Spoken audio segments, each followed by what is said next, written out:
Albert Einstein once said, everybody's a genius, but if you judge a fish by its ability to climb a tree, it will live its whole life believing that it is stupid. Ladies and gentlemen of the jury, today on trial we have modern day schooling. Glad you could come. Not only does he make fish climb trees, but also makes them climb down and do a 10-mile run. Tell me, school, are you proud of the things you've done?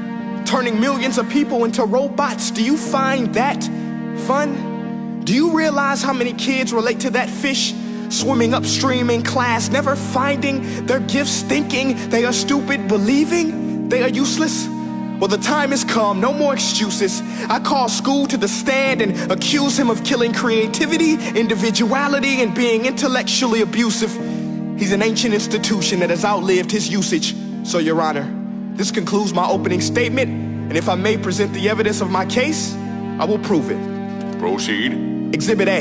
Here's a modern day phone. Recognize it? Here's a phone from 150 years ago. Big difference, right? Stay with me. Here's a car from today, and here's a car from 150 years ago. Big difference, right? Well, get this. Here's a classroom of today, and here's a class we used 150 years ago. Now, ain't that a shame? In literally more than a century, nothing has changed. Yet you claim to prepare students for the future?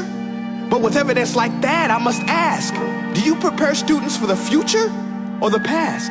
I did a background check on you and let the record show that you were made to train people to work in factories, which explains why you put students in straight rows, nice and neat, tell them sit still, raise your hand if you want to speak, give them a short break to eat, and for 8 hours a day, tell them what to think.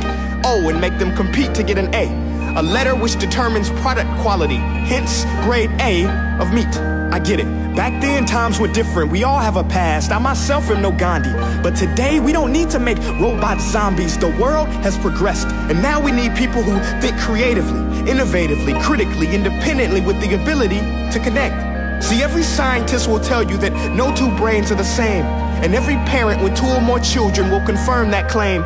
So please explain why you treat students like cookie cutter frames or snapback hats, giving them this one-size-fits-all crap. Watch your language. Sorry, Your Honor, but if a doctor prescribed the exact same medicine to all of his patients, the results will be tragic. So many people would get sick, yet when it comes to school, this is exactly what happens, this educational malpractice, where one teacher stands in front of 20 kids, each one having different strengths, different needs, different gifts, different dreams, and you teach the same thing the same way? That's horrific. Ladies and gentlemen, the defendant should not be acquitted. This may be one of the worst criminal offenses ever to be committed. And let's mention the way you treat your employees. Objection. Overruled. I want to hear this. It's a shame. I mean, teachers have the most important job on the planet, yet they're underpaid? No wonder so many students are short-changed. Let's be honest. Teachers should earn just as much as doctors, because a doctor can do heart surgery and save the life of a kid.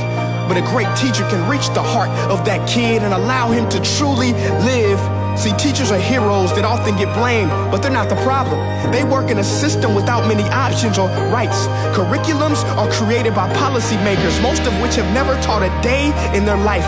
Just obsessed with standardized tests. They think bubbling in a multiple choice question will determine success. That's outlandish. In fact, these tests are too cruel to be used and should be abandoned, but don't take my word for it. Take Frederick J. Kelly, the man who invented standardized testing, who said, and I quote, "These tests are too cruel to be used and should be abandoned." Ladies and gentlemen of the jury, if we continue down this road, the results will be lethal. I don't have much faith in school, but I do have faith in people. And if we can customize healthcare, cars, and Facebook pages, then it is our duty to do the same for education, to upgrade it, change it, do away with school spirit, because that's useless. Unless we're working to bring the spirit out of each and every student, that should be our task. No more Common Core. Instead, let's reach the core of every heart in every class. Sure, math is important, but no more than art or dance. Let's give every gift an equal chance. I know this sounds like a dream, but countries like Finland are doing impressive things. They have shorter school days. Teachers make a decent wage. Homework is non-existent, and they focus on collaboration instead of competition. But here's the kicker, boys and girls. Their educational system outperforms every other country in the world. Other places like Singapore are succeeding rapidly. Schools like Montessori, programs like Khan Academy, there is no single solution. But let's get moving, because while students may be 20% of our population, they are 100% of our future. So let's attend to their dreams, and there's no telling what we can achieve.